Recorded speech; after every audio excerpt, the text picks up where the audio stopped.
ఆత్మ వీడిన దేహము అగ్నిహోత్రుని పాలు, కఠిన శయ్యాదులు గంగపాలు. ఆత్మ వీడిన దేహము అగ్నిహోత్రుని పాలు, కఠిన శయ్యాదులు గంగపాలు.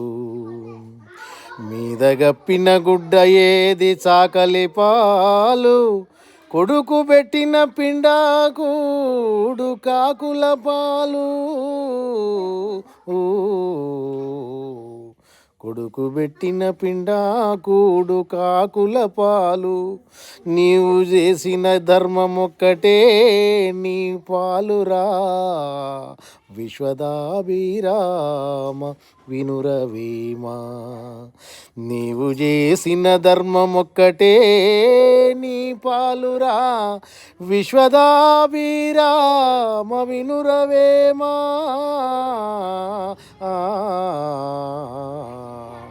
విశ్వదాభిరామ వినురవేమా. అందరికీ నమస్కారం.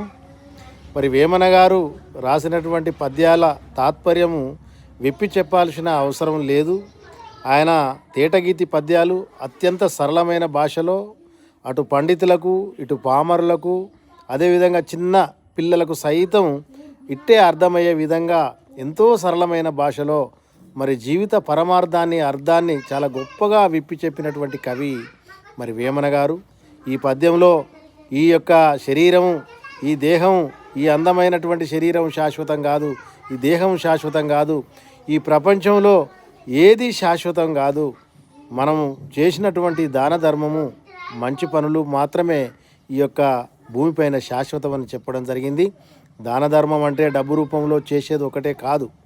ఏ ఒక్క మంచి మాట చెప్పినా, మంచి పని చేసినా, ఒక చిన్న సహాయం చేసినా, ఏది చేసినా అది మంచి దాన ధర్మం కిందకే వస్తుంది. అదేవిధంగా నీ తోటి జీవులకు, తోటి మానవులకు ఎవరికైనా నీకు తోచిన సహాయం చేస్తుండిపో. మరి నువ్వు సాయం చేయకుండా మంచిదే, కానీ ద్రోహం మాత్రం చేయకు, సాయం చేస్తుండిపోవు. అది మాత్రమే నీ యొక్క పేరు కీర్తి శాశ్వతంగా ఈ యొక్క భూమి మీద ఉంటుంది. దాన ధర్మాలు చేసి ఒక మంచి పేరు సంపాదించుకోరా బాబు, ఈ శరీరం శాశ్వతం కాదని ఈ పద్యంలో చాలా గొప్పగా చెప్పడం జరిగింది. ఈ యొక్క అవకాశం, ఈ పద్యం పాడే అవకాశం నాకు కూడా వచ్చినందుకు సంతోషం. Thank you one and all. Okay.